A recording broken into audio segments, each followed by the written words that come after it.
instances now. I want you to quiet down. The energy that you're feeling, this real bright, high energy, is coming from the consciousnesses that have been at God's country place. It's very noticeable that they're, if you'll get into this now. Let's try to even close that blind there if we can. So that, see this.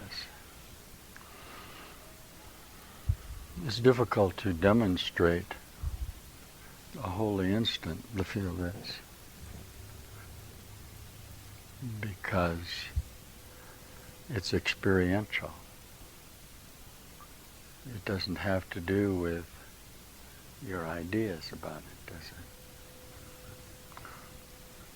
This is doubtless who is, can you see? Is it all right if I demonstrate? Is this okay?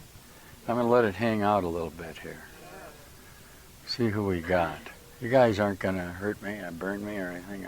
I want you to get the idea that it's okay for you to have a process, you new guys. If it's not okay for you to have a process, you're never going to get this. You got to let it be okay to demonstrate for God. Because the ritual of worship is a demonstration. And I know that you feel, well, I don't want to do that. I don't want to be a shaker. Are you familiar with the shaker movement? We call ourselves wavers or something. The direct contact with the obviously is the insertion of a range of electromagnetic, and you call it energy if you want to. But you are nothing but an energetic association.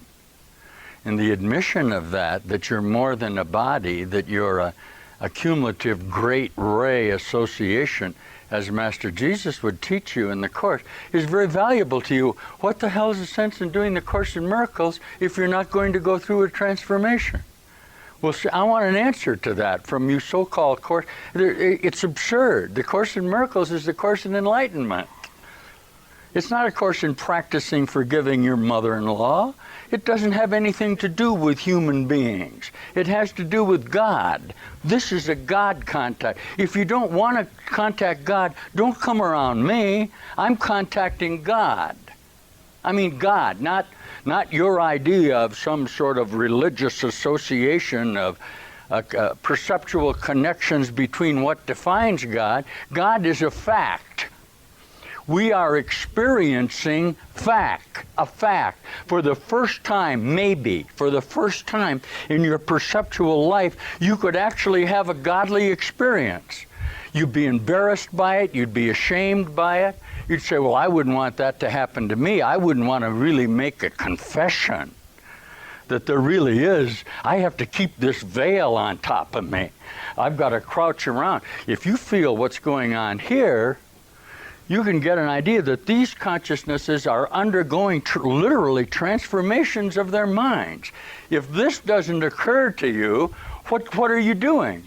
Are you going to stay here and just study your own associations with your own thought forms, you Course people? Your projected thought forms have nothing to do with reality at all, do they? Nothing. They have nothing to do with them. You don't know what they are. You must be what you are. And this is what's happening here now.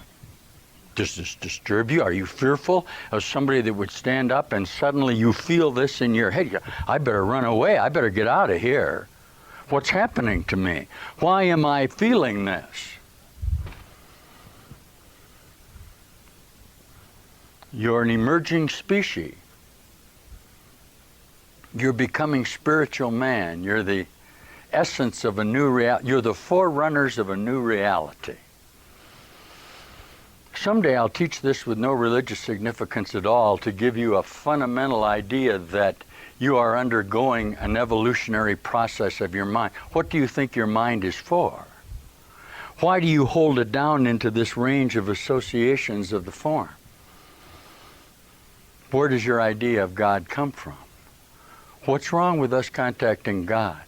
I can't even get you to talk about God here. We don't talk about God here. Well, we talk about him on Sunday.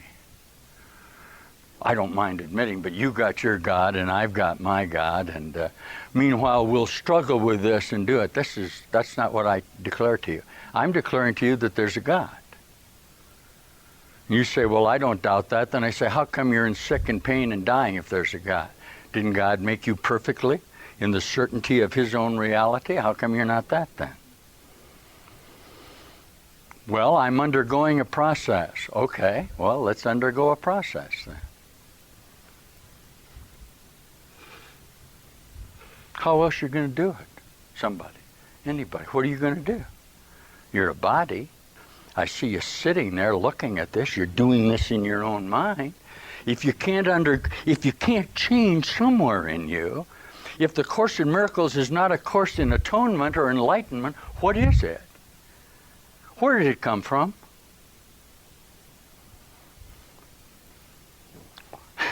Where did this come from? All these written words in here. Who wrote this? Who directed this? Where is he? Watch your mind shut down on this. Huh? Where's the guy that wrote this? Is there a separate place from this? This wasn't written here, was it? Helen Schuckman didn't write it. Would you dare admit that this is written by a consciousness transcended out of time? Throw out the religion. It doesn't have anything to do with being crucified on the cross. It doesn't have anything to do with the conceptual comparisons of the man Jesus with the Gnostic traditions of the 3rd and 4th century. It's absurd. I'm talking about the declaration that there was a man who underwent an experience of resurrection, which you termed 2,000 years ago, and is now directing you out of body to the declaration that you are in that process yourself. How you could look at the Course and not say, wow, could that really be so? Could this really be happening to me? Where did it come from?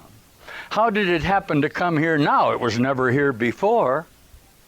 You were never here before. You were never in this dream before. This is the culmination of your associate dreams in space-time. This is your going out time. This is your growing up time. This is your maturation. This is the time that you chose to wake up. The workbook lessons for this morning will demonstrate that to you. That this was the time that you chose. Well, do I have to have an experience? How else are you going to keep from dying? You set yourself up to die. You're a human being on the planet. You were born here, you have children, you have a family, and you're going to die. Unless you're capable of disowning your associations with sickness and death and declare through the revelation of your mind that you're not going to die. You have to do it. Otherwise, you're going to die because you've designed yourself to die. You don't have to take notes on this. You've already designed yourself to die. Why? You've designed yourself to take notes so tomorrow you can study this. There isn't any tomorrow.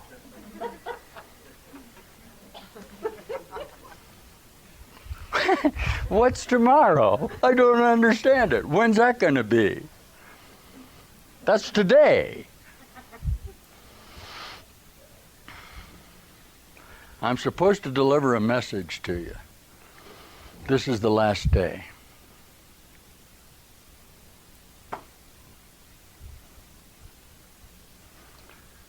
So if you still feel like you got to make some telephone calls, you better run and make them.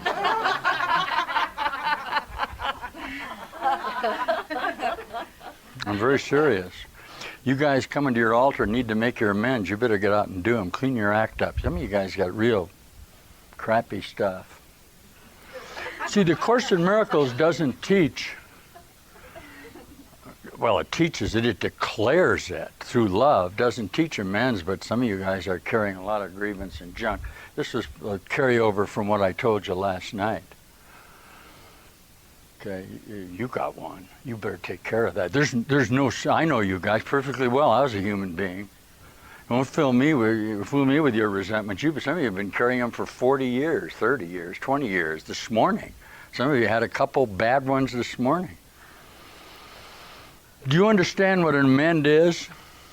Anyone? It has nothing to do with reciprocity. Stop it. Stop thinking that an amend has something to do with the response that the consciousness gives you. You want to hear this? It has nothing to do with the response you get. You call them on the phone and you say, wow, hi, how are you? And I love you, and that's it. You're so determined that you need to somehow be justified for your own grievance. Stop justifying your grievance. Okay? The extension of yourself in the forgiveness, I'm back into the 12-step program a little bit here because this is a part of that. You're held in the bondage of your determination to defend yourself in that relationship idea. Cut it out. How are you going to change it except in your own mind? It has absolutely nothing to do with the response the consciousnesses give you. Is there a question on this, you non-amend makers? You're carrying your pride. You got all sorts of pride about the situation. You're very fearful of what the response is going to be. You're very guilty about the things that you've done. The whole basis of this teaching is that's okay. Okay. That you're carrying the guilt of previous associations in your own mind. But the only way you can do it is to clean it up.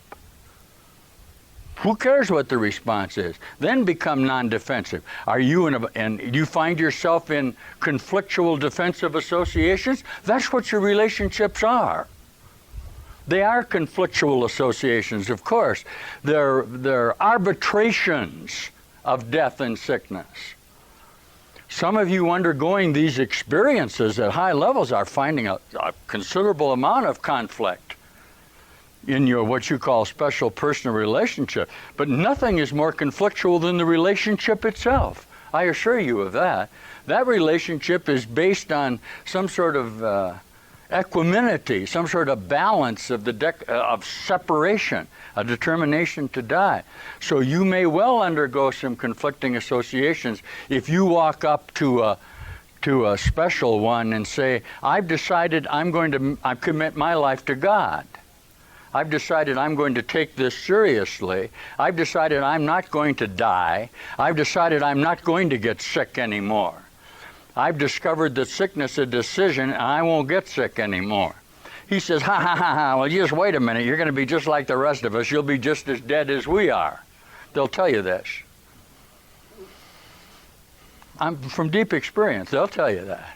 It'll catch up with you. My sister has all of the resentments that I gave up. So does my brother. Those are my Nazareth connections. My sister is a totally, absolutely resentful consciousness. She's very determined that this is a place where you must die in order to be in heaven. She's a Christian. A Christian, as she defines herself. The necessity to die is a part of the religion of Homo sapien, of the religion of man. It has nothing to do with God at all. God does not demand your death. I didn't mean to get into this talk. How did I get into this? Every time I open my mouth, I get into a talk.